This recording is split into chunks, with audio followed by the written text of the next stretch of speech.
Assalamualaikum warahmatullahi wabarakatuh. Selamat datang di Nanti Malam, tempat di mana kisah gelap tak hanya didengar, tapi juga dirasakan. Saat malam mulai menelan cahaya dan keheningan berubah jadi bisikan, ingatlah, tidak Samuel, yang sunyi itu kosong.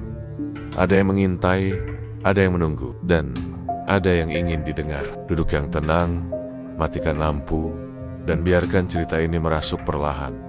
Karena di Nanti Malam, horor bukan sekadar cerita tapi penggalaman. Malam perlahan turun di atas kota Yogyakarta, membawa hawa lembab yang khas dari musim pancaroba. Jalan Kaliurang tampak tak pernah benar-benar tidur. Meski malam telah menggulung separuh kota dalam gelap. Di sepanjang trotoar, lampu-lampu kekuningan dari warung angkringan mulai menyala satu persatu, menyambut para mahasiswa yang pulang kuliah, tukang ojek yang kelelahan, hingga bapak-bapak yang ingin sekadar menyeruput kopi jos sambil ngobrol soal politik kampung. Namun, dari semua angkringan yang berjajar di sisi jalan, hanya satu yang selalu penuh nyari setiap waktu. Warung itu milik seorang lelaki tua berjubah putih bersih, dengan kopiah hitam yang tak pernah lepas dari kepalanya. Namanya Pak Haji Imam. Di usianya yang sudah melewati setengah abad, ia tampak tetap tegap dan ramah, selalu menyapa siapapun yang datang ke warungnya. Senyumannya meneduhkan, tutur katanya lembut, dan gerak-geriknya menunjukkan bahwa ia orang yang sangat menjaga adab. Warung angkringannya sederhana saja, gerobak kayu panjang, bangku kayu, dan tikar lusuh di pinggir. Jailet, tapi entah kenapa, aroma masakannya seperti bisa menembus kehendak siapapun yang melintas. Orang-orang menyebut sate ususnya sebagai yang terenak di seluruh Jogja. Nasi kucingnya tak pernah basi, dan gorengan di sana selalu hangat, seperti baru. Digoreng walaupun sudah dibiarkan berjam-jam. Pak Haji masak pakai apa sih? Enak banget sate atinya, tanya salah seorang mahasiswa. Pak Haji hanya tersenyum.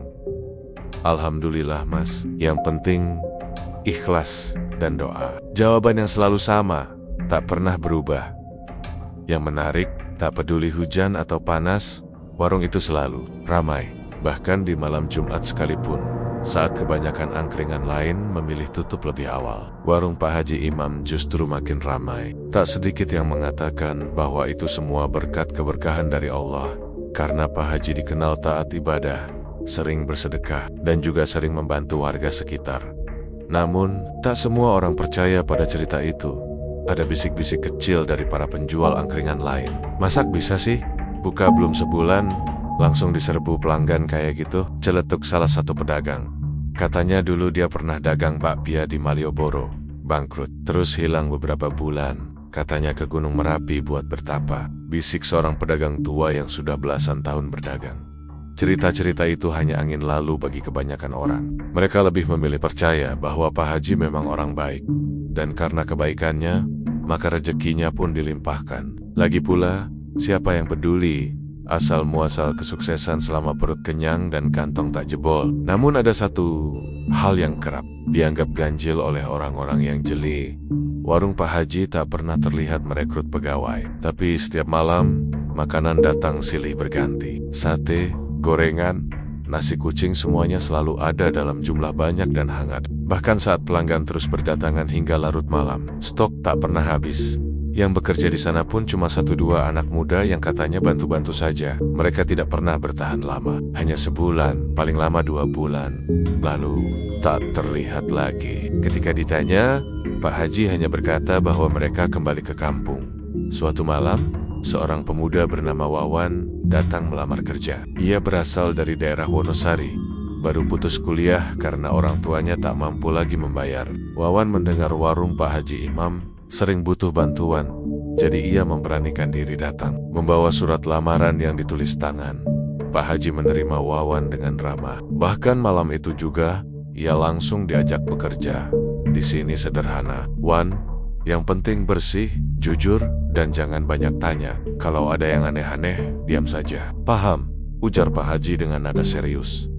Wawan hanya mengangguk, walau batinnya sedikit tergelitik. Tapi ia butuh uang, dan Pak Haji terlihat seperti sosok ayah yang bijak. Maka ia mulai bekerja malam itu juga. Dan benar saja, warung itu tidak pernah berhenti sibuk. Dari sore sampai lewat tengah malam, pelanggan datang silih berganti. Dari yang sekadar beli teh hangat, hingga yang makan besar bersama rombongan, Wawan mulai memperhatikan satu pola. Aneh, warung selalu sepi sekitar pukul 2 dini hari, tapi ia dilarang keras untuk masuk ke dapur belakang. Bukan karena alasannya tidak bersih atau berbahaya, tapi Pak Haji mengatakan dengan tegas, kalau sudah lewat jam 2, jangan pernah buka pintu itu. Sekalipun kamu dengar suara apapun, abaikan saja. Wawan mengangguk, meski merasa sedikit resah, apalagi ketika malam pertamanya bekerja. Ia sempat mendengar suara langkah kaki dari balik pintu dapur, lalu diikuti bisikan lembut, seperti suara perempuan memanggil namanya. Tapi ketika ia membuka tirai dapur, tak ada siapapun. Malam-malam selanjutnya, suara itu kembali terdengar. Tapi kali ini, diiringi suara seperti orang menangis, lalu diikuti aroma yang sangat aneh seperti campuran daging gosong dan darah amis. Wawan hendak bertanya, tapi setiap kali ia mencoba mengungkapkan keganjilan itu pada Pak Haji, lelaki tua itu hanya menjawab dengan doa panjang dan nasihat untuk bonyok-bonyok zikir. Apa kamu pernah baca surat Al-Waqiah malam ini? Tanya Pak Haji dengan tatapan menembus mata. Wawan terdiam. Nah, mulai malam ini, biasakan. Itu surat pembuka rezeki dan pelindung dari rasa takut. Kata-kata itu justru membuat Wawan makin penasaran. Tapi ia menahan diri, sebab gajinya cukup besar untuk ukuran pekerjaan ringan seperti ini. Bahkan, 2 minggu bekerja, ia sudah bisa mengirim uang ke kampung. Pak Haji bahkan memberinya bonus karena rajin. Tapi tetap saja, rasa penasaran itu tak pernah hilang. Orang-orang makin hari makin akrab dengan warung Pak Haji. Sejumlah tokoh kampus, pejabat lokal, bahkan turis mancanegara pernah makan di sana. Media sosial mulai ramai menyebut angkringan itu sebagai warung paling berkah di Jogja. Namun hanya sedikit yang tahu, di balik senyuman ramah Pak Haji dan keharuman sate yang membius, ada sesuatu yang mengintai di balik tirai dapur. Sesuatu yang belum sempat dilihat siapapun. Tapi waktu tak bisa terus ditunda. Sebab malam Jumat Kliwon akan segera datang. Dan saat itu tiba, tidak semua pelanggan akan pulang seperti biasanya. Beberapa akan tetap tinggal dalam bentuk yang berbeda. Malam-malam di Yogyakarta terasa lebih sunyi jika kau berdiri sendiri di dekat Jalan Kaliurang setelah jam 2 dini hari. Hiruk-pikuk mahasiswa dan pengunjung mulai menghilang. Lampu-lampu jalan mulai meredup. Angin membawa aroma tanah basah dan suara binatang malam terdengar seperti bisikan dari dunia lain. Tapi di warung angkringan milik Pak Haji Imam, kehidupan seperti tak mengenal waktu. Selalu ada yang menyala, entah api dari tungku atau bisik-bisik yang tak kasat mata. Wawan, pemuda yang baru 2 pekan bekerja di sana, semakin sering mendengar hal-hal aneh di balik dapur. Ia awalnya mengira semua itu hanya perasaannya saja, suara-suara itu hanya lelah yang menumpuk. Tapi setelah malam Jumat pertama ia bekerja, ia tahu bahwa apa yang ia dengar bukan ilusi. Suara itu terlalu nyata, terlalu dekat, terlalu mengganggu. Malam itu, sekitar pukul 2:10, ia tengah merapikan piring dan gelas kotor saat terdengar ketukan pelan dari arah dapur belakang. 3 kali, pelan, teratur, tok, tok, tok. Wawan menoleh cepat. Tak ada siapapun di sekitar situ. Ia bahkan bisa melihat Pak Haji Imam sedang tertidur di sudut warung, duduk bersila di atas sajadah kecil. Hanya lampu dapur yang masih menyala, samar dan menggantung. Dada Wawan mulai terasa berat, tapi ia mencoba menenangkan diri. Mungkin cuma suara tikus, gumamnya, walau hatinya tidak yakin. Namun beberapa menit kemudian, suara itu datang lagi. Kali ini bukan ketukan, tapi suara seperti erangan perempuan, pelan, lirih, seolah berasal dari balik pintu dapur yang tertutup rapat. Suara itu terdengar seperti seseorang yang sedang menahan sakit. Kadang terdengar jelas memanggil, "Wah, tolong." Tubuh Wawan membeku. Lehernya kaku, matanya tak berkedip. Suara itu seperti mengiris langsung ke dalam kepalanya. Ia memandang ke arah pintu dapur. Pintu itu hanya dari kayu tipis, tanpa kunci, tanpa tirai. Tapi Pak Haji Imam sudah memperingatkan, jangan pernah buka pintu itu setelah pukul 2 malam. Apapun yang terdengar, bahkan jika seseorang memanggil namamu. Tapi malam itu, rasa penasaran dan ketakutan saling beradu dalam dadanya. Apa ini cuma halusinasi? Pikirnya. Ia melangkah pelan ke arah dapur. Kakinya gemetar, tapi langkahnya terus maju. Suara lirih itu semakin jelas. Kali ini disertai isak tangis. Seperti seorang perempuan muda yang sedang kesakitan, hatinya menjerit. Logikanya menolak, tapi nuraninya tak tahan. Tangannya sudah menyentuh gagang pintu saat "Wan!" Sebuah suara berat menggema dari belakangnya. Pak Haji Imam sudah berdiri tegak, menatapnya dengan tajam. "Turun, taruh tanganmu. Sekarang juga." Wawan tersentak. Ia langsung melepas gagang pintu, mundur 2 langkah. "Apa yang kamu dengar?" tanya Pak Haji. Suaranya rendah namun tegas. Ada suara perempuan dari dalam, Pak. Dia manggil saya, nangis, minta tolong." Pak Haji terdiam lama. Ia menunduk, lalu menarik napas panjang. Tangannya mengelus janggutnya yang mulai memutih. "Wan, dengar baik-baik. Kalau kamu niat kerja di sini, kamu harus kuat hati. Jangan gampang goyah. Apapun yang kamu dengar dari balik pintu ini, abaikan. Itu bukan manusia dan bukan urusanmu." "Tapi, Pak," suaranya nyata. Dia minta tolong. Pak Haji mendekat, menatap Wawan tajam. "Itu ujian buat kamu.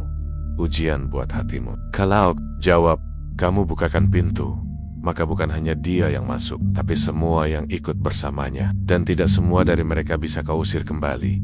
Wawan menelan ludah, napasnya tercekat. Pak Haji kemudian mengambil sesuatu dari kantong bajunya. Sebuah kain putih kecil berisi rajah dan huruf-huruf Arab yang tidak dipahami Wawan. Ia menyerahkannya ke Wawan. "Ini jimat kecil. Jangan dibuka, simpan di saku celana kananmu setiap malam. Jangan pernah tertinggal, Pak Haji." Sebenarnya ada apa sih dengan dapur itu? Pak Haji tak langsung menjawab. Ia hanya menepuk bahu Wawan dan berjalan kembali ke sajadahnya. Malam itu berakhir dalam diam. Tak ada suara lagi dari dapur. Tapi Wawan tahu, diam itu bukan pertanda damai. Itu semacam peringatan bahwa sesuatu sedang mengamati dari balik dinding. Menunggu celah, menunggu waktu. Hari-hari berikutnya Wawan tetap bekerja seperti biasa. Tapi rasa was-was tak pernah benar-benar pergi. Ia mulai memperhatikan detail-detail kecil yang dulu ia abaikan. Seperti bau amis yang kadang muncul dari arah dapur, atau panci besar yang hanya boleh dibuka oleh Pak Haji sendiri. Bahkan tempat cuci tangan di belakang warung, yang airnya selalu hangat meski malam-malam dingin. Suatu malam, seorang pelanggan mahasiswa tingkat akhir bernama Damar bertanya sambil bercanda, "Mas, ini sate ayam atau sate jin?" "Kok kene?" "Enggak, ketulungan." Wawan hanya tertawa kecil, tapi dalam hati ada yang menggelitik. Kalimat Damar mungkin hanya candaan, tapi seolah menyentil kenyataan yang tak terucapkan.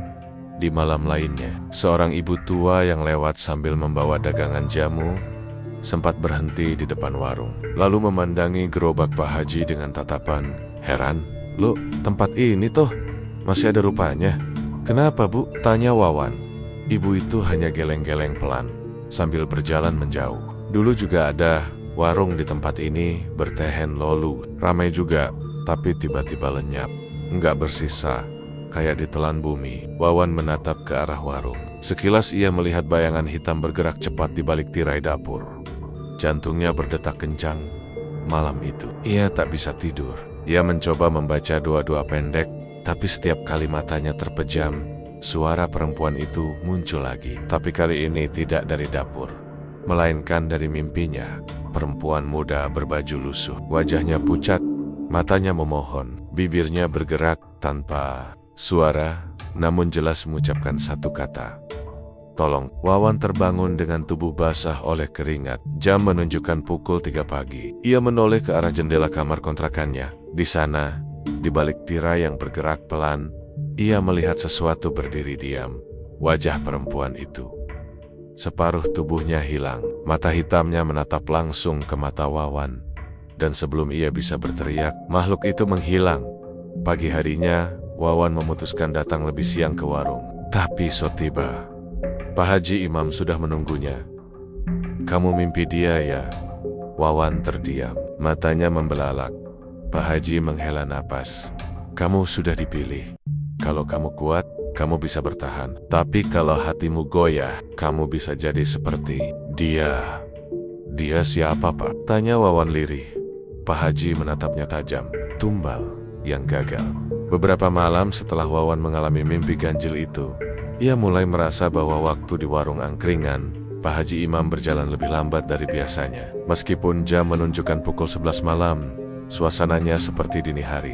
Orang masih berdatangan, makan dengan lahap, tertawa, mengobrol. Tapi Wawan merasakan ada lapisan lain dalam dunia yang sedang ia jalani, semacam batas tipis antara kenyataan dan sesuatu yang lebih gelap. Pak Haji Imam tak banyak bicara setelah malam. Ia hanya menatap Wawan dengan pandangan tajam yang sulit diartikan. Seolah ia tahu sesuatu yang bahkan belum disadari Wawan sendiri. Dan memang benar, malam Jumat Kliwon berikutnya, semuanya berubah. Waktu itu, hujan turun deras sejak sore. Warung angkringan sepi. Bahkan biasanya, hujan tak menyurutkan pengunjung. Tapi entah mengapa, malam itu angkringan Pak Haji Imam benar-benar kosong. Wawan duduk sendirian, menggigil karena angin malam membawa dingin menusuk. Ia menunggu Pak Haji, yang biasanya tiba sekitar pukul 7. Tapi hingga hampir jam 9, lelaki tua itu belum juga muncul. Ponselnya tak aktif. Wawan mulai resah. Ia hendak menutup gerobak dan pulang, ketika mendadak sebuah pesan WhatsApp masuk. Dari nomor yang tidak dikenal. Datang ke Jalan Parangtritis kamu ke-13. Sendirian. Bawa jimatmu. Hanya itu, tak ada nama, tak ada tanda siapa pengirimnya. Tapi, entah kenapa, Wawan tahu itu dari Pak Haji. Dengan hati-hati, ia menutup warung. Tak lupa memasukkan jimat kecil yang dulu diberikan Pak Haji ke saku celananya. Ia menyalakan motor dan melaju menerobos hujan ke arah Parangtritis. Jalanan yang dikenal angker, apalagi di malam Jumat Kliwon. Perjalanan terasa panjang dan sunyi. Tak banyak kendaraan lewat. Lampu-lampu jalan mati satu persatu, seolah membimbingnya menuju kegelapan. Di Camp 13, ia melihat jalan kecil bercabang ke kanan menuju hutan cemara yang gelap dan basah. Ada sebuah lampu minyak tergantung di sebuah pohon. Di bawahnya berdiri Pak Haji Imam, mengenakan pakaian putih panjang. Wajahnya tertutup separuh oleh sorban yang basah. Turun, katanya pelan. Tanpa banyak bicara, Wawan mematikan motor dan mengikuti langkah Pak Haji ke dalam hutan. Hujan perlahan mereda, digantikan oleh kabut tipis yang menggulung tanah. Tak ada suara binatang malam, tak ada jangkrik, tak ada kodok, hanya suara langkah kaki dan napas mereka yang mengalun berat. Wan, malam ini aku tunjukkan padamu jalan yang kupilih puluhan tahun lalu, ucap Pak Haji sambil terus berjalan. Kenapa sekarang, Pak? Tanya Wawan gugup. Karena kamu sudah melihat dia yang menangis dari dapur. Wawan menggigit bibirnya. Ia tahu sosok perempuan itu bukan hanya bayangan. Ia adalah potongan dari masa lalu Pak Haji. Dan malam ini, mungkin ia akan mengetahui asal-usul semuanya. Setelah menembus rimbunnya pepohonan, mereka sampai di sebuah dataran kecil. Di tengahnya ada batu besar berbentuk pipih, seperti meja persembahan. Di sekelilingnya terdapat bunga-bunga melati, dupa, dan beberapa kepala ayam yang masih segar darahnya menetes di atas batu. Ini tempatnya, ujar Pak Haji pelan. Pasar setan. Wawan menelan ludah. Meski tempat itu kosong, hawa di sekitarnya begitu tebal dan pekat, seolah udara dipenuhi oleh mata-mata tak kasat mata yang sedang mengawasi mereka. Pak, ini tempat apa? Pak Haji berdiri menghadap batu besar.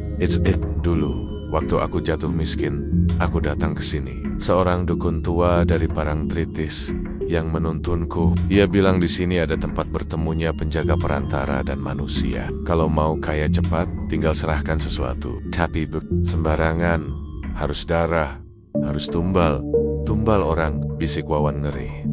Pak Haji mengangguk perlahan. Awalnya aku tak percaya, tapi aku sudah terlalu terdesak waktu itu.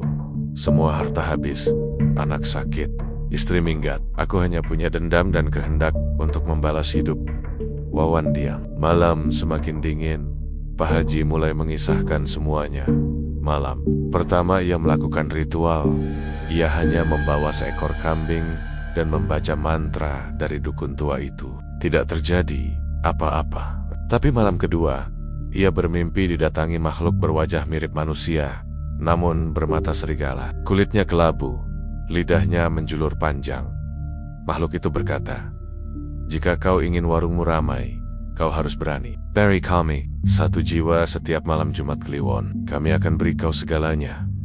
Pak Haji menolak, tapi setelah 3 minggu tanpa hasil, dan dalam kondisi kelaparan, ia menyerah. Korban pertamanya adalah seorang gelandangan yang sering tidur di bawah jembatan Merican. Ia dibawa, diberi makan, lalu dituntun ke dapur warung yang baru dirintisnya. Malam itu, Pak Haji menyembelihnya di atas lantai dapur lantai yang kini selalu ditutup tikar dan tak pernah dibuka.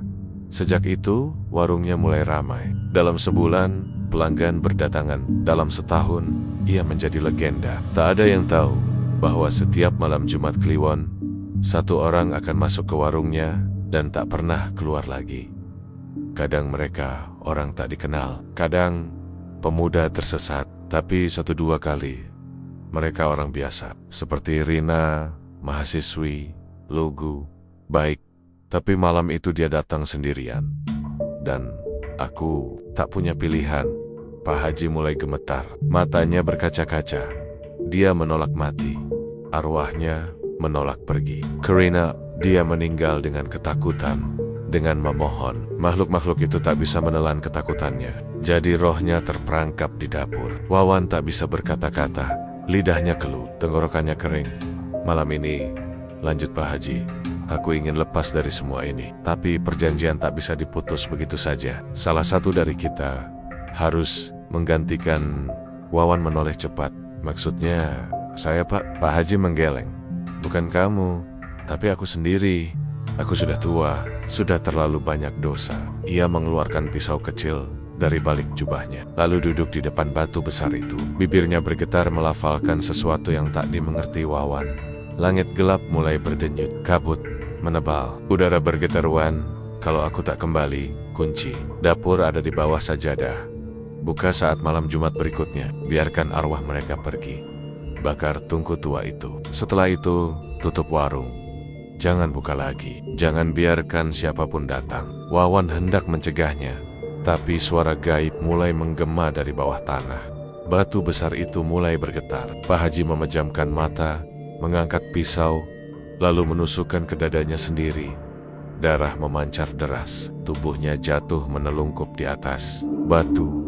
Seketika diselimuti asap hitam pekat yang menjulang ke langit. Dan dalam diam yang panjang, suara perempuan yang dulu hanya bisikan kini terdengar jelas. Terima kasih. Wawan terbangun di pinggir jalan Parangtritis Kamu 13. Subuh menjelang. Tak ada batu, tak ada darah. Hanya hutan dan jalanan sepi. Motor miliknya masih utuh. Kunci tergantung, tapi pesan terakhir Pak Haji terus terngiang di kepalanya. Ia kembali ke warung angkringan pagi itu, membuka sajadah kecil milik Pak Haji. Bawaannya, kunci tua berkarat. Pintu dapur kini menunggu untuk dibuka. Dan malam Jumat berikutnya akan jadi malam penghabisan. Sejak malam di Parangtritis itu, hidup Wawan tak pernah lagi sama. Ia kembali ke warung angkringan milik Pak Haji Imam dengan perasaan yang sukar dijelaskan, campuran antara beban, dendam, dan rasa bersalah. Warung itu kini sepi, jauh berbeda dari sebelumnya. Tidak ada lagi tawa pelanggan, tidak ada lagi suara arang menyala. Bahkan udara di sekitarnya berubah, lebih dingin, lebih berat, seperti menahan napas. Tiap malam Jumat, Wawan duduk sendirian di gerobak angkringan. Ia belum berani membuka kunci dapur yang ditinggalkan Pak Haji. Ia tahu, di balik pintu itu bukan hanya arwah Rina yang menunggu. Mungkin ada lebih banyak, mungkin ada puluhan yang belum diberi jalan pulang. Semuanya adalah korban tumbal orang-orang biasa yang datang mencari makan, lalu tak pernah pulang. Dan kini mereka menanti pembebasan. Namun Wawan takut, terlalu takut. Selama 2 pekan ia hanya menjaga warung seperti biasa. Ia tak menerima pelanggan, hanya duduk diam, menyapu, membersihkan tungku, lalu pulang menjelang subuh. Tapi rasa bersalah makin menggerogoti, terutama ketika malam-malam tertentu. Suara-suara dari balik dapur terdengar semakin jelas. Tangisan, jeritan, bahkan suara seseorang mengetuk dengan kencang dari dalam. Suatu malam, Wawan memutuskan untuk mematikan semua lampu. Ia duduk di depan pintu dapur, memandangi kunci tua itu. Tangannya gemetar. Ia memejamkan mata, mengingat pesan terakhir Pak Haji, buka saat malam Jumat berikutnya. Biarkan arwah mereka pergi. Bakar tungku tua itu. Tapi sebelum ia bisa membuka kunci itu, suara motor berhenti di depan warung. Wawan terkejut. Seorang perempuan muda, turun dari motor matic. Ia mengenakan jaket biru kampus, membawa ransel, dan tampak lelah. Rambutnya basah oleh gerimis yang turun sejak sore. Wajahnya tampak asing, tapi suaranya saat menyapa terasa sangat biasa. "Mas, warungnya buka?" Wawan terdiam. "Mau makan?" "Mas, lapar banget. Nggak nemu tempat makan dari tadi?" "Iya, tapi cuma ada nasi kucing dan gorengan." "Sate habis," jawab Wawan gugup. Perempuan itu tersenyum. "Gak apa-apa, yang penting ada yang bisa dimakan." Wawan menyiapkan 2 bungkus nasi kucing dan secangkir teh panas. Mereka duduk di bangku kayu, di bawah gerimis dan lampu temaram. Suasananya aneh tenang, tapi menusuk. "Nama saya Rara," ucap perempuan itu tiba-tiba. "Mas siapa?" "Wawan," jawabnya singkat. Rara mengunyah perlahan, lalu menatap warung yang kosong. "Ini angkringan Pak Haji ya? Dulu sempat viral banget." Wawan mengangguk. "Iya, dulu." Rara menatap wajah Wawan lama. "Kok saya merasa kayak tempat ini punya cerita?" Wawan tersenyum pahit. "Banyak, tapi nggak semua bisa diceritain." Rara terdiam. Ia menatap ke arah dapur yang tertutup rapat. "Tempat itu kenapa ditutup, Mas?" tanyanya tiba-tiba. "Jantung." Wawan menselus. "Nggak ada apa-apa." "Yakin?" Wawan menoleh. Rara menatapnya tajam. Tatapannya seperti milik seseorang yang tahu lebih banyak dari yang seharusnya. Dalam diam itu, Wawan merasa ada sesuatu yang tak wajar dari perempuan ini. "Mas," lanjut Rara, "saya pernah mimpi tentang warung ini." Wawan meneguk ludah. "Saya lihat dapur itu penuh darah. Ada banyak orang berjongkok, wajahnya penuh luka. Mulutnya terkunci, dan ada satu perempuan di tengga-tengga mereka. Dia berteriak minta tolong." Wawan langsung berdiri. "Kamu siapa?" Rara tak menjawab. Ia hanya menatap Wawan dengan ekspresi datar. "Saya juga mimpi tentang seseorang bernama Rina," lanjutnya pelan. "Saya nggak kenal dia, tapi dalam mimpi itu, dia pegang tangan saya dan bilang, 'Tolong bebaskan kami.'"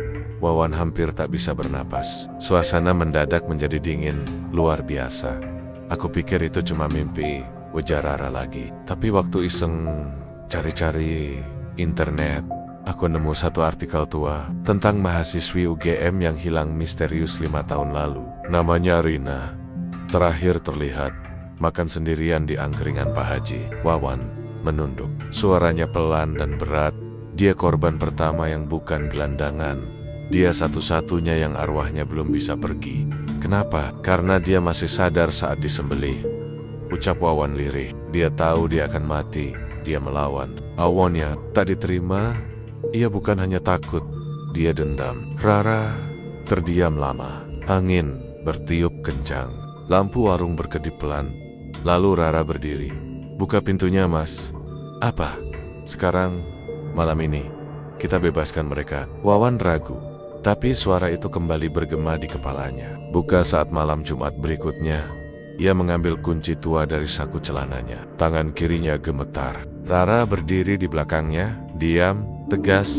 Dengan gemetar, Wawan menyelipkan kunci ke lubang pintu dapur. Suara klik terdengar jelas. Pintu kayu itu perlahan terbuka, berderit seperti napas terakhir seseorang. Aroma anyir langsung menyergap dalam ruangan itu. Tidak ada perabot biasa, hanya tungku tua berjelaga hitam. Di sekitarnya, puluhan nama tertulis di dinding terukir dengan darah. Sepertinya lantai tanahnya basah, gelap, dan di tengah ruangan berdiri sesosok perempuan dengan pakaian putih yang kompang camping. Rina. Wajahnya pucat, matanya penuh luka, rambutnya kusut. Tapi begitu melihat Wawan dan Rara, ia tak menyerang. Ia hanya menunjuk ke arah tungku. "Bakar," ucapnya pelan. "Bakar tungku itu." Wawan mengambil minyak tanah yang tersimpan di sudut ruangan. Ia menyiram tungku tua itu, lalu menyalakan korek api. Saat api menyala, terdengar suara-suara jeritan membahana dari seluruh sudut ruangan. Wawan menutup telinga. Rara memejamkan mata. Rina berdiri, diam, memandangi api yang berkobar. Satu persatu bayangan muncul dari lantai. Puluhan arwah dengan wajah penuh luka. Mereka tak berkata apapun. Mereka hanya berdiri mengelilingi tungku, lalu satu persatu menghilang ke dalam api. Rina menjadi yang terakhir. Ia menoleh ke Wawan. Terima kasih. Lalu ia pun terbakar bersama tungku itu. Api membesar, tapi tak menjilat dinding, tak menghancurkan bangunan. Hanya tungku itu yang hangus. Setelah itu, semua senyap. Pagi harinya, warga sekitar dikejutkan oleh kabar bahwa angkringan Pak Haji Imam terbakar sebagian. Hanya dapurnya, gerobak dan bagian lainnya utuh. Tapi Wawan sudah pergi. Ia meninggalkan Jogja, membawa kisah yang hanya ia dan satu orang lain yang tahu.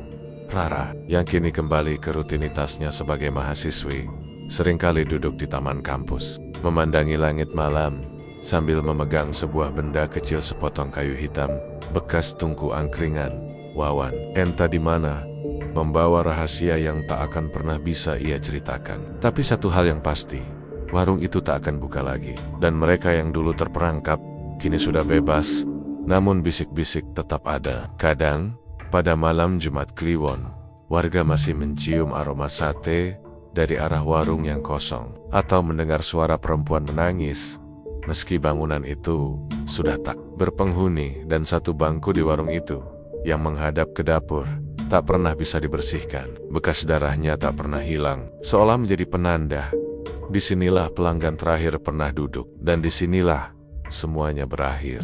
2 bulan telah berlalu sejak malam tungku dapur angkringan Pak Haji Imam dibakar. Malam ketika Wawan dan Rara membuka pintu yang selama ini tertutup pintu, menuju masa lalu yang kelam dan bau darah yang tak pernah hilang. Sejak malam itu, warung Pak Haji tak pernah buka kembali. Gerobak kayu dibiarkan teronggok di pinggir jalan, sebagian lapuk, dan papan nama yang dulu bercahaya, kini hanya papan tua tak terbaca.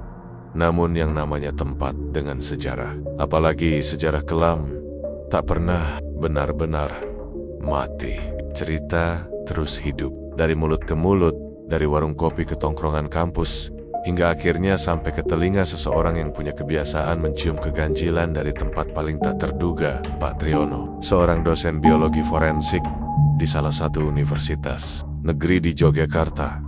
Pak Tri, begitu ia disapa, adalah pria paruh baya dengan ketertarikan aneh terhadap kasus-kasus janggal. Ia bukan polisi, bukan wartawan, tapi seringkali terlibat membantu penyelidikan karena keahliannya dalam mengidentifikasi jaringan dan kandungan biologis dari objek yang sulit dikenali. Ia senang ngopi di berbagai warung, tak hanya karena kopi, tapi juga untuk mencari bahan cerita yang menarik untuk diteliti.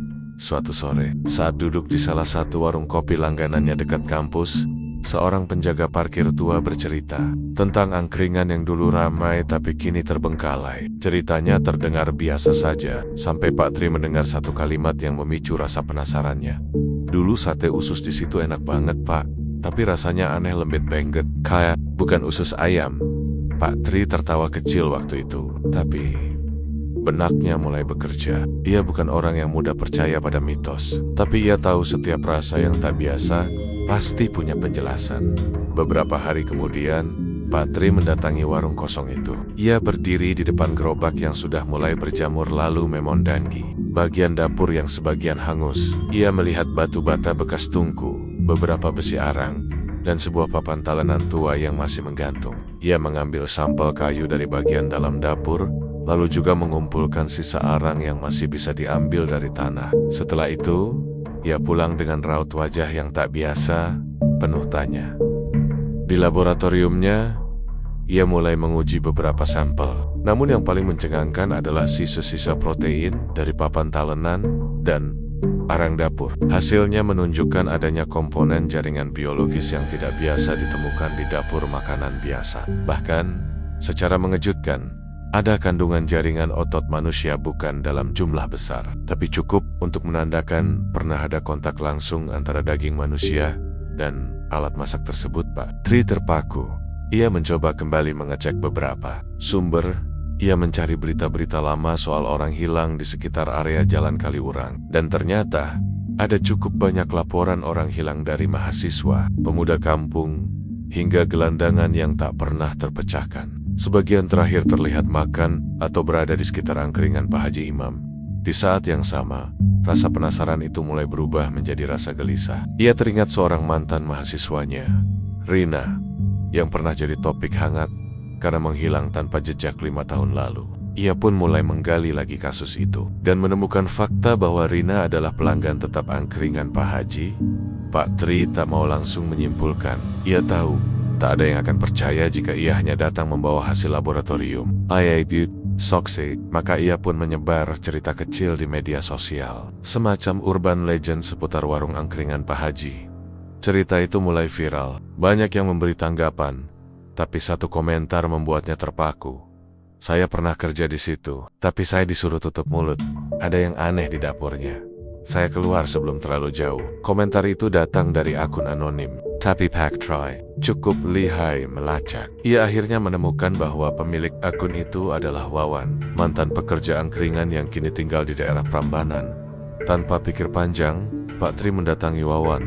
Pria itu awalnya enggan bicara, wajahnya letih, seperti menanggung sesuatu yang berat. Namun setelah dijelaskan bahwa ini demi kebenaran, Wawan akhirnya membuka suara. Ia menceritakan semua yang dialaminya dari malam-malam penuh suara, kesaksian tentang korban, hingga pengakuan terakhir Pak Haji Imam sebelum melakukan ritual terakhir di Pasar Setan. Pak Haji nggak pernah bilang daging itu manusia. Tapi, ada malam-malam di mana stok sate usus tetap ada, padahal kami nggak pernah belanja.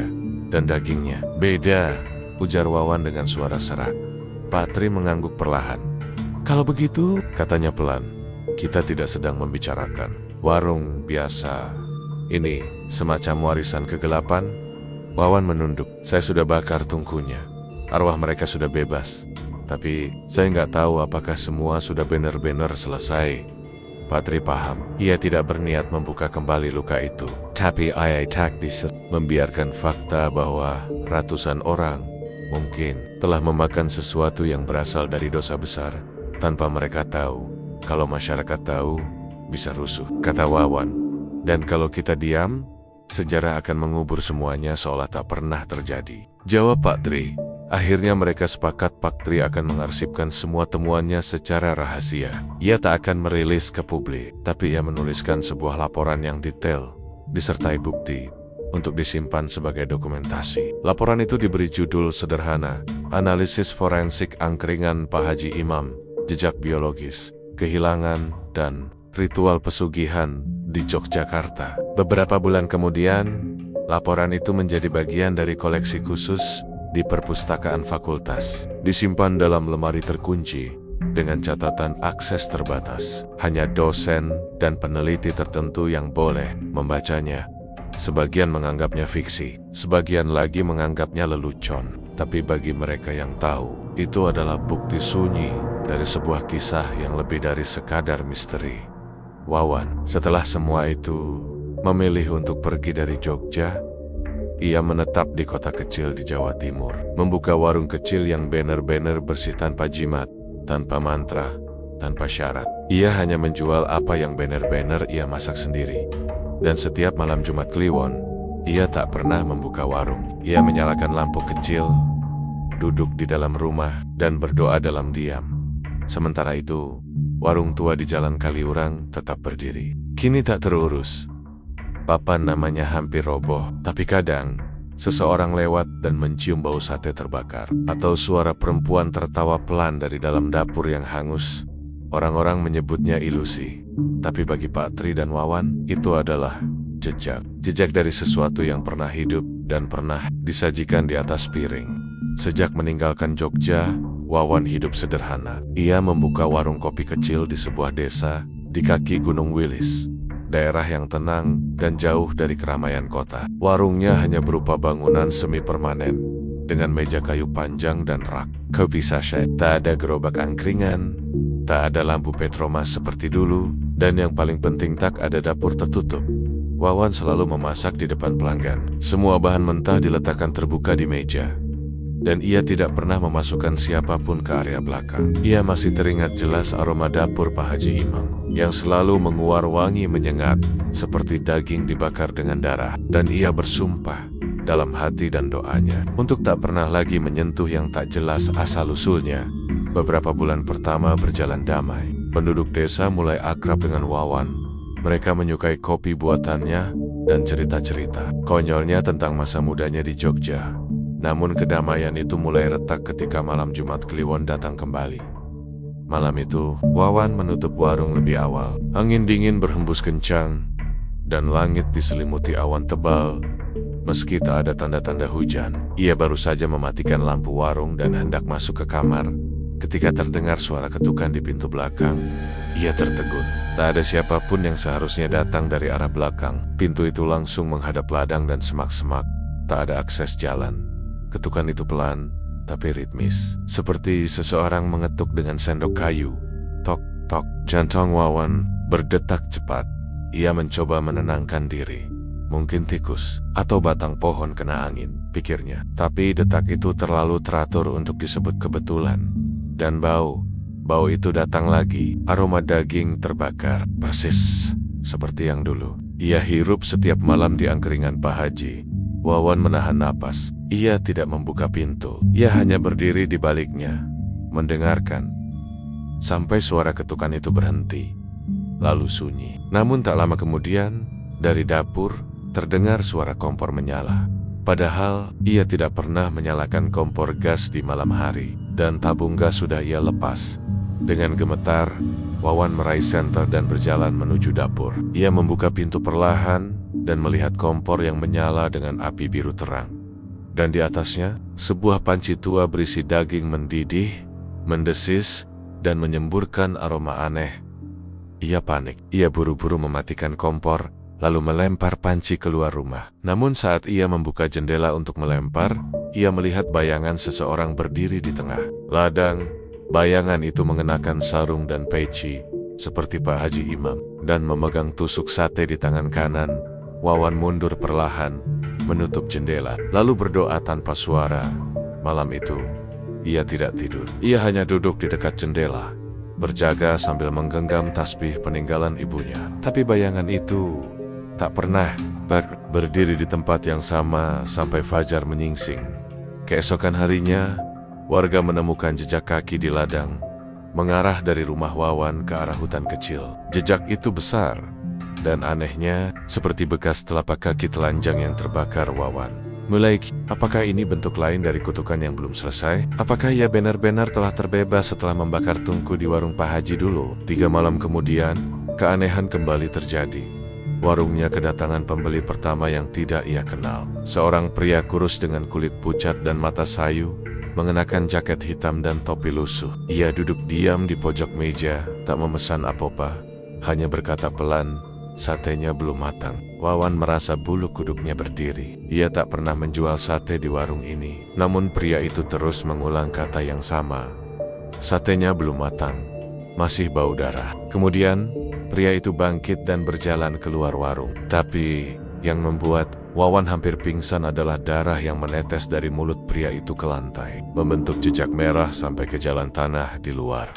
Wawan membersihkan lantai dengan gemetar. Ia tahu ini bukan gangguan biasa. Ini adalah sesuatu dari masa lalu yang kembali menagih sesuatu dalam keputusasaan. Wawan menghubungi Pak Tri di Jogja. Ia menceritakan semua yang terjadi ketukan, bayangan di ladang, kompor menyala, dan tamu misterius. Pak Tri mendengarkan dengan serius, lalu menjawab dengan kalimat yang membuat Wawan semakin tidak tenang. "Wan, mungkin ritual Pak Haji Imam belum selesai. Mungkin dia belum sempat membayar semua yang ia janjikan pada yang memberi kekayaan itu." Wawan terdiam. Ia ingat jelas malam terakhir bersama Pak Haji, ketika lelaki tua itu terbakar bersama pusaka, tapi tidak pernah ditemukan jasadnya. Hanya arang, darah, dan bau anyir yang menyengat. "Maksudmu, arwahnya belum tenang?" tanya Wawan. "Bukan hanya arwahnya, tapi kontrak pesugihannya. Biasanya, kalau tidak dibayar lunas, akan ditagih dari keturunan atau orang terdekat." Wawan merasakan tubuhnya dingin. "Aku bukan keluarganya," katanya pelan. "Tapi kau bagian dari warung itu, dari ritual itu. Kau pernah membantu membakar daging yang bukan daging ayam. Kau bagian dari jejak darah Hituan." Malam itu, Wawan tidak membuka warung. Ia pergi ke musola kecil di ujung desa, memohon petunjuk dan perlindungan. Tapi saat ia hendak pulang, seseorang sudah menunggunya di depan warung. Sosok itu duduk bersila di depan pintu, wajahnya tertutup sarung. Tapi dari suaranya, Wawan tahu itu suara Pak Haji Imam. Kau pikir kau bisa kabur dari perjanjian ini, Wan? Wawan hampir tak bisa bernapas. Pak Haji perlahan berdiri, memperlihatkan wajahnya yang sebagian hangus dan meleleh. Mata kirinya tidak ada, mulutnya robek, dan lidahnya menjulur panjang, meneteskan darah. Kau tahu daging itu bukan milik kita, tapi kau tetap membakar, menyajikan, dan mengambil bagian. Sekarang giliranmu membayar. Lalu sosok itu lenyap, begitu saja, tanpa langkah. Namun sejak malam itu, setiap kali Wawan memasak sesuatu, apapun wangi daging manusia selalu ikut menyeruak. Kopi yang ia tuang berubah warna menjadi merah. Roti yang ia bakar mengeluarkan bau daging. Dan suara di dapur belakang tak pernah berhenti mengetuk. Tok, tok, tok. Selalu di malam Jumat Kliwon, Wawan tahu ini belum selesai. Ritual pesugihan Pak Haji Imam belum lunas, dan ia telah terseret terlalu dalam. Ia hanya bisa berharap bahwa sebelum semuanya berakhir, ia masih punya waktu untuk menebus dosa yang tidak sepenuhnya ia pilih. Dan waktu itu terus berjalan. Setelah malam terkutuk itu, Wawan sadar ia tak bisa lagi lari. Kutukan itu bukan sekadar bayangan masa lalu yang membuntutinya, tapi telah menjelma nyata, menuntut jiwanya perlahan. Setiap malam Jumat Kliwon, dapur warungnya tak pernah sepi. Dari kadang terdengar suara mencincang daging, kadang bau gosong menusuk, dan kadang terdengar lolongan seperti suara orang disembelih. Tak tahan, Wawan memutuskan kembali ke Jogja. Bukan untuk membuka luka lama, tapi untuk menyelesaikan apa yang belum selesai. Ada satu tempat yang terus menghantui pikirannya sejak malam ia membakar. Pusaka Pak Haji Imam Pasar Setan, sebuah tempat angker yang hanya muncul pada malam-malam tertentu, dan diyakini sebagai tempat transaksi gaib paling kuat di daerah selatan Jogja. Ia tak sendirian. Ia menghubungi kembali Pak Tri, satu-satunya orang yang masih hidup dan tahu seluk-beluk kesepakatan Pak Haji. Mereka bertemu diam-diam di sebuah warung kopi tua di dekat terminal Giwangan. Malam menjelang Kliwon, pasar setan itu nyata, Wan, kata Pak Tri pelan. Tempat itu bukan pasar biasa. Kau bisa ke sana, tapi hanya jika kau membawa sesajen yang pernah diberikan kepada mereka. Apa maksudmu? Tanya Wawan. Pusaka yang kau bakar dulu tidak lenyap. Ia hanya berpindah wujud. Kalau kau terus dihantui, artinya mereka belum puas. Mereka masih menunggu kau datang, membawa yang diminta.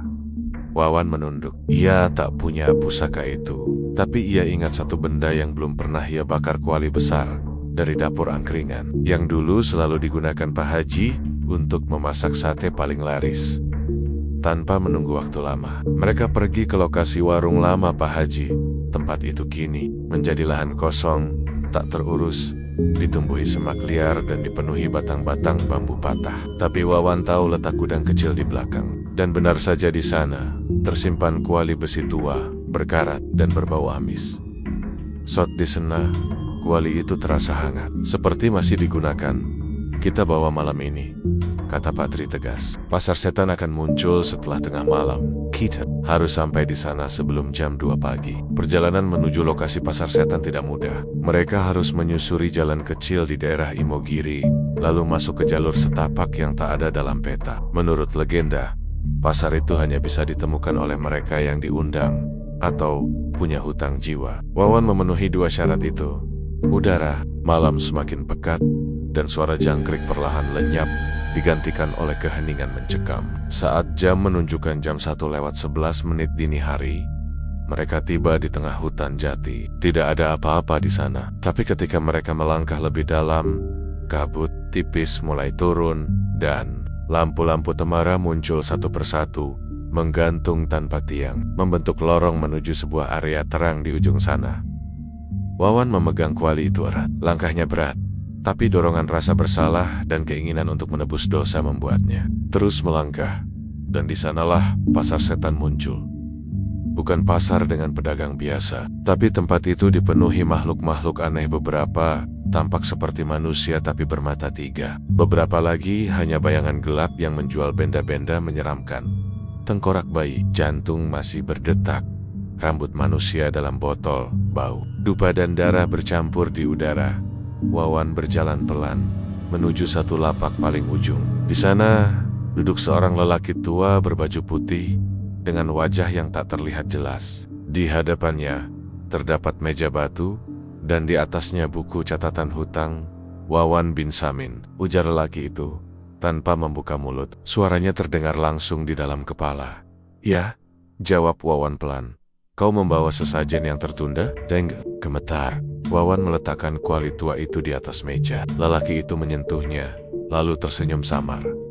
Akhirnya kembali juga. Namun, suasana tiba-tiba berubah. Lampu-lampu padam satu persatu. Suara pasar menjadi sunyi. Lelaki itu menatap Wawan tajam. Tapi ini belum cukup. Apa maksudmu? Tanya Wawan panik. Kau ikut membakar. Kau ikut menyajikan. Kau mengambil bagian. Kau berutang. Doni bukan hanya barang, tapi juga nyawa. Wawan mundur. Pak Tri hendak melangkah maju, tapi tubuhnya tiba-tiba terseret mundur oleh bayangan hitam dari balik lapak. Ia berteriak, namun suaranya seperti ditelan hutan. Lelaki di meja batu berdiri. Wajahnya mulai berubah menjadi wajah Pak Haji Imam yang meleleh, lalu berganti menjadi wajah anak kecil menangis, lalu wajah wanita tua yang mulutnya terkunci paku. Satu persatu, sosok-sosok korban pesugihan muncul di sekeliling Wawan. Kau harus menggantikan, bisik mereka serempak. 1 nyawa untuk menebus 100 yang pernah disajikan. Wawan tak bisa lari. Tanah di bawah kakinya mulai tenggelam, seperti lumpur hidup. Tangan-tangan muncul dari bawah, menarik tubuhnya perlahan. Tapi di tengah kekalutan itu, Wawan ingat sesuatu tasbih peninggalan ibunya. Dengan sekuat tenaga, ia merogoh saku jaket, mengangkat tasbih itu tinggi-tinggi, dan memekik sekeras mungkin. Allahu Akbar. Ledakan cahaya menyilaukan seketika menghantam pasar itu. Teriakan menggema. Lapak-lapak hancur. Meklik makhluk hitam lenyap terbakar cahaya. Wawan terlempar keluar lorong cahaya dan jatuh di tanah berlumpur. Nafasnya tersengal. Ia membuka mata. Ia sudah tidak lagi di tengah pasar, tapi di pinggir jalan kecil. Entah di mana, Pak Tri terbaring beberapa meter darinya. Pingsan, kuali itu lenyap. Begitu juga kabut dan cahaya. Pasar setan telah hilang.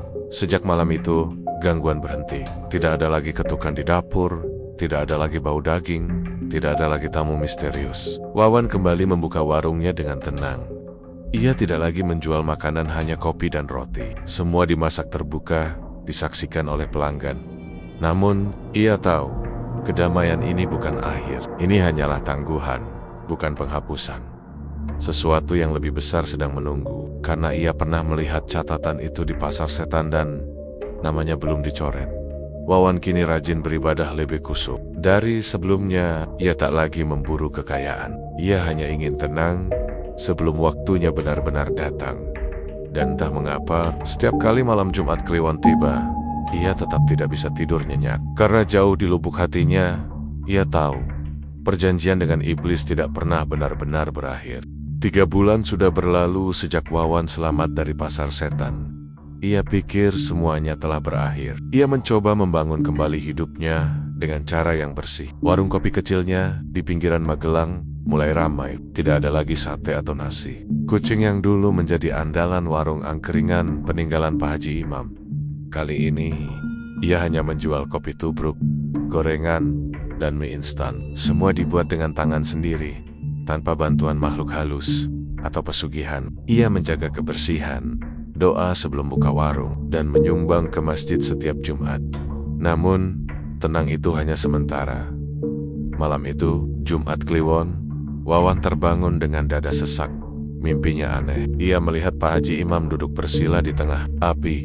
Matanya merah, dan tangannya memegang kepala kambing tanpa tubuh. Ia memanggil nama Wawan berulang-ulang, namun tak dengan suara manusia. Suaranya serak seperti dari dalam gua, menggetarkan jantung. Saat terbangun, keringat membasahi seluruh tubuhnya. Udara kamar dingin meski tidak ada AC. Lampu mati. Jam D, dinding berhenti di jam 1:13 menit. Dan dari luar kamar terdengar suara kendang lesung, bunyi khas desa yang biasanya dimainkan menjelang panen, tapi kali ini terasa seperti panggilan kematian. Wawan berdiri, tubuhnya lemas. Ia tahu sesuatu sedang mendekat. Ia mencoba membaca doa, namun lidahnya keluh. Ayat tak keluar sempurna. Ia terduduk di lantai, ketakutan, hingga tiba-tiba lampu menyala sendiri di hadapannya. berdiri sosok laki-laki tua, berpakaian putih dengan sarung kumal. Wajahnya separuh meleleh, matanya tinggal satu, mulutnya penuh darah. "Sudah waktunya," kata sosok itu. Wawan berteriak sekuat tenaga, tapi tak ada suara yang keluar. Tubuhnya kaku, dunia seakan membeku. Dan detik berikutnya, ia sudah berada di sebuah tempat asing. Ia berdiri di tengah ladang ilalang tinggi. Langit merah menyala, dan bulan tergantung tak wajar membentuk wajah Pak Haji Imam. Di sekelilingnya, ratusan sosok berjubah hitam berdiri mengelilingi api unggun besar. Mereka melantunkan sesuatu, mantra aneh yang tak bisa dimengerti. Wawan mencoba berlari, namun tubuhnya terkunci. Dari dalam tanah muncul lubang besar. Dari sana keluar sosok anak kecil dengan mata hitam legam, membawa cermin kecil. "Lihat dirimu," bisik anak itu. Dengan terpaksa, Wawan menatap cermin itu. Ia terkejut. Wajahnya bukan wajahnya, tapi wajah Pak Haji Imam. Wawan berteriak, tapi suara itu bergema kembali sebagai tawa. "Engkau telah menjadi penerus warungmu, telah menjadi tempat kami bernaung. Kau pikir kau bisa lari setelah membakar pusaka?" Sosok anak kecil itu mendekat, dan dari belakangnya muncul perempuan tua berambut putih panjang, sosok yang dulu dilihat Wawan di malam pertama warung Pak Haji. Sepi pengunjung. Sosok itu membuka mulut libar-libar, dan dari dalamnya keluar suara-suara, tangisan, rintihan, dan jeritan minta tolong. Setiap orang yang makan di warung pesugihan menyimpan sepotong jiwa, kata sosok perempuan itu. Kau telah menyajikan mereka. Kau bagian dari rantai itu. Kau bukan korban, Wawan. Kau pelaku, dan pelaku harus membayar. Wawan menangis. Ia tak tahu lagi harus berbuat apa. I am a tak besar. Ia hanya anak muda yang dulu mencari kerja, lalu tertarik melihat keberhasilan Pak Haji Imam. Ia memang salah karena tak langsung meninggalkan warung saat tahu kebenaran. Tapi ia sudah berusaha melepaskan, bertobat, bahkan membakar pusaka. Kenapa semua ini belum cukup? Karena warung itu masih hidup, ujar suara misterius lainnya. Masih ada orang yang makan di sana. Masih ada pengunjung yang memuji rasa sate yang tak pernah padam. Masih ada darah yang diserap setiap malam. Wawan terkejut. I sadar satu hal, warung angkringan itu telah bangkit kembali, tapi bukan miliknya. Seseorang telah membuka ulang warung itu, mungkin dengan peralatan lama yang belum ia hancurkan. Mungkin seseorang menemukan barang-barang Pak Haji dan melanjutkan tanpa sadar. Siapa yang membuka kembali? Tanya Wawan. Sosok berjubah hitam mendekat dan menunjukkan wajahnya. Wawan terkejut bukan main. Sosok itu adalah Farid, adik sepupunya. Sendiri, Farid memang pernah datang beberapa kali ke warung Pak Haji dulu, tapi Wawan tak menyangka dia akan melanjutkan warung itu. Farid berdiri di tengah lingkaran api, membawa tusuk sate berdarah, dan memanggil nama-nama dalam bahasa Jawa kuno. Di lehernya tergantung kunci besi tua yang Wawan pernah lihat, tergantung di dapur Pak Haji. Dia yang melanjutkan, bisik suara-suara itu. Dan selama dia melayani, kamu tetap terikat. Satu-satunya cara keluar adalah memutus darah itu. Wawan kembali terlempar. Ia terbangun di kamarnya, nafasnya sesak, tubuhnya gemetar. Tapi kini, ia tahu apa yang harus dilakukan. Ia harus menghentikan Farid. Wawan segera berangkat ke Jogja keesokan harinya. Dengan tubuh lemas dan kepala pening, ia menyusuri jalan-jalan lama yang dulu biasa ia lewati. Dan benar saja, di bekas lokasi warung Pak Haji, kini telah berdiri angkringan dengan nama baru. Angkringan Pak Imam asli. Warung itu ramai, lampu remang-remang. Dan di pojok, duduk seorang lelaki muda. Farid. Wawan menghampirinya. Dengan suara bergetar, ia memanggil, "Rid." Farid menoleh. Matanya kosong. "Kau kenapa, Mas Wawan?" Tanyanya datar. "Warung ini laku keras. Banyak yang suka. Aku cuma melanjutkan apa yang dulu kau tinggal." "Kau harus berhenti," desak Wawan. "Ini bukan warung biasa. Ini tempat darah dan jiwa dikorbankan." Farid tersenyum sinis. Aku menikmatinya." Seketika Wawan tersadar, Farid telah jauh lebih dalam dari yang ia bayangkan. Ia bukan korban, ia telah menyerahkan dirinya sepenuhnya pada warisan gelap itu. Wawan berdiri dengan gemetar. Ia tahu, jika tak bisa menghentikan Farid, maka kutukan itu akan terus hidup dan suatu saat akan menariknya kembali. Namun sebelum ia melangkah pergi, Farid membisikkan satu kalimat yang membuat darahnya membeku. "Kau pikir malam ini selesai?" "Tidak, Mas. Malam ini baru dimulai. Karena malam ini, aku akan menyajikan tamu istimewa." Wawan menatap Farid.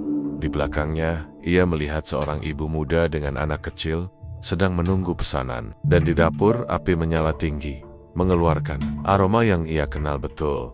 Aroma daging, bukan dari hewan. Malam itu, langit Jogja menghitam lebih pekat dari biasanya. Awan menggumpal berat, seakan menahan sesuatu yang tak bisa lagi dibendung. Bau sangit menyusup di udara, bercampur dengan aroma sate terbakar. Di sudut jalan kecil yang tak jauh dari Pasar Beringharjo, angkringan dengan papan nama Pak Imam asli mulai ramai pengunjung. Farid berdiri di balik tunggu, matanya menyipit, wajahnya tenang. Tapi di balik ketenangan itu, ada kebrutalan yang sedang tumbuh. Ia bukan lagi Farid yang polos. Sejak ia menemukan kunci besi tua dan kendi batu di gudang peninggalan Pak Haji Imam, hidupnya berubah. Bisikan-bisikan mulai terdengar setiap malam. Mimpi-mimpi aneh datang tak diundang. Dan ketika warung pertamanya sepi, ia mengikuti jejak yang dulu dilalui Wawan, tanpa rasa takut, tanpa rasa bersalah. Kini, ia bahkan merasa warung ini adalah miliknya. Pesugihan itu telah menjadi bagian dari darahnya. Sementara itu, Wawan berdiri di seberang jalan. Tubuhnya gemetar, napasnya memburu. Ia tahu malam ini adalah penentuan. Entah ia berhasil memutus kutukan itu, atau ia akan ditelan kembali oleh kekuatan yang lebih kelam dari yang pernah ia bayangkan. Ia mengamati satu persatu pembeli yang datang. Beberapa mahasiswa, tukang ojek, pasangan muda, dan seorang wanita dengan anak kecil. Anak itu terlihat kelelahan, duduk di kursi kayu sambil memainkan sendok plastik. Wawan merasa ada yang aneh. Anak itu menatap ke arah tungku pembakaran sate, dan matanya melebar ketakutan. Tanpa pikir panjang, Wawan menghampiri mereka. "Bu, jangan makan di sini," bisiknya cepat. "Ini tempat terkutuk. Ini bukan warung biasa." Wanita itu mengerutkan kening. "Maaf, Mas. Saya nggak ngerti maksudnya. Kalian harus pergi sekarang," desak Wawan. "Tolong dengarkan saya." Sebelum sang ibu sempat menjawab, Farid sudah muncul di samping mereka, membawa sepiring nasi kucing dan sate. Senyumnya lebar, tapi matanya kosong. "Mas Wawan jadi juga mampir. Aku tunggu-tunggu lo dari tadi," katanya dengan suara tenang. Terlalu tenang. Wawan berdiri, menatap Farid penuh amarah. "Kamu harus berhenti. Ini bukan warung biasa. Ini tempat pesugihan, tempat jiwa-jiwa tak berdosa disajikan demi uang receh." Farid tertawa kecil. "Kamu pikir aku nggak tahu? Justru karena tahu, aku tetap lanjut. Aku nggak mau miskin seperti kamu. Aku ingin dihormati, dihargai, dan diingat." Seketika, suasana warung berubah. Angin berhembus kencang. Lampu Petromax berkedip. Para pembeli mulai merasa tidak nyaman. Beberapa berdiri, hendak pergi, tapi tubuh mereka terasa berat, seolah sesuatu menahan mereka. Dari arah belakang warung muncul asap hitam pekat. Asap itu membentuk bayangan sosok berjubah dengan wajah penuh luka, setengah hancur, dan mata melotot tak berkedip. Ia adalah roh Pak Haji Imam, penjaga dan penguasa pesugihan ini. Siapa yang mengingkari perjanjian? Suaranya menggema seperti ribuan beling pecah. Farid tersenyum sinis. "Aku tidak mengingkari. Aku melanjutkan." Sosok itu mengangguk lambat. "Kalau begitu, kau harus menyerahkan persembahan malam ini." Farid menoleh ke arah wanita dan anak kecil. Ia mengangguk pelan. "Jangan!" Wawan menjerit, berdiri di antara mereka. "Kalian tidak bisa ambil nyawa orang lain. Aku yang kalian mau, bukan mereka." Seketika semuanya membeku. Suara malam lenyap, bahkan angin berhenti bertiup. Sosok hitam itu mendekat pada Wawan. "Kau sudah lepas dari rantai ini, Wawan. Tapi jika kau ingin menggantikan, kuterima." Wawan menutup matanya. Ia tahu apa artinya. Ia tahu kalau ia menyerahkan diri, ia akan mati. Tapi jika ia tidak melakukannya, Farid akan terus menumbalkan orang-orang tak bersalah. Warung ini akan terus hidup, menyerap nyawa demi nyawa. "Ambil aku saja," katanya pelan. "Tapi lepaskan mereka. Tutup warung ini. Hancurkan semua jejak pesugihan ini. Dan jangan pernah buka lagi." Farid terkejut. "Mas, Kamu gila, kamu rela mati demi orang-orang yang bahkan gak kau kenal. Wawan menatapnya dalam-dalam. Bukan soal siapa yang aku kenal, tapi ini soal siapa yang akan kita biarkan mati kalau kita tetap diam. Sosok hitam itu mengangguk. Pengorbanan diterima. Sekejap, tubuh Wawan terangkat ke udara. Kahap merah menyilaukan, menyelimuti warung. Orang-orang berteriak, piring dan gelas pecah, lampu padam. Asap hitam memenuhi langit, dan dari tengga-tengga itu terdengar satu jeritan panjang, jeritan jiwa yang dilepaskan. Saat cahaya kembali, Wawan sudah tak ada. Di tempatnya berdiri, hanya tersisa kendi batu dan sehelai sarung coklat tua. Farid terjatuh, tubuhnya gemetar.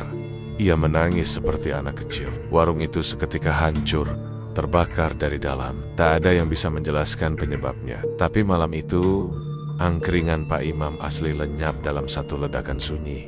Beberapa bulan kemudian, di pojok desa kecil di pinggiran Sleman, seorang pemuda membuka warung kopi baru. Di papan namanya tertulis, Kopi Wawan, tak sekadar minum. Orang-orang yang datang bilang rasa kopinya tak biasa. Ada kehangatan yang tak bisa dijelaskan. Di dinding warung itu, tergantung selembar foto usang. Seorang pria tersenyum sambil membawa teko kopi, mengenakan sarung coklat tua. Tak banyak yang tahu kisah di balik warung ini. Tapi bagi mereka yang pernah makan di warung pesugihan Pak Haji Imam, mereka tahu bahwa pengorbanan seseorang telah menyelamatkan banyak nyawa, dan kutukan itu akhirnya berhenti. Untuk sementara, beberapa tahun telah berlalu sejak peristiwa mengerikan itu mengguncang Yogyakarta. Diam-diam, nama warung Pak Imam asli hilang dari perbincangan masyarakat, seolah menguap tanpa jejak. Tak ada berita di koran, tak ada laporan kepolisian, tak ada saksi yang berani angkat bicara. Semua seperti sepakat bahwa tempat itu tak pernah ada. Tapi bagi mereka yang mengalami malam berdarah itu, mereka tahu. Dan mereka memilih diam demi keselamatan sendiri.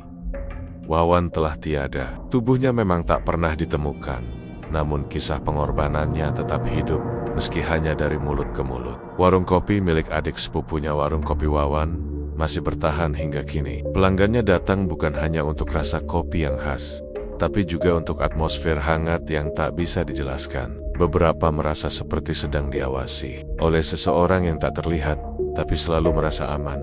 Namun, seperti luka lama yang tak pernah benar-benar sembuh, warisan kelam pesugihan itu tak sepenuhnya lenyap. Di bawah reruntuhan angkringan yang dulu berdiri megah, masih ada satu benda yang tak ikut terbakar. Kendi batu hitam, benda tua yang menjadi media penghubung antara dunia manusia dan entitas kegelapan, tetap utuh, terkubur dalam diam.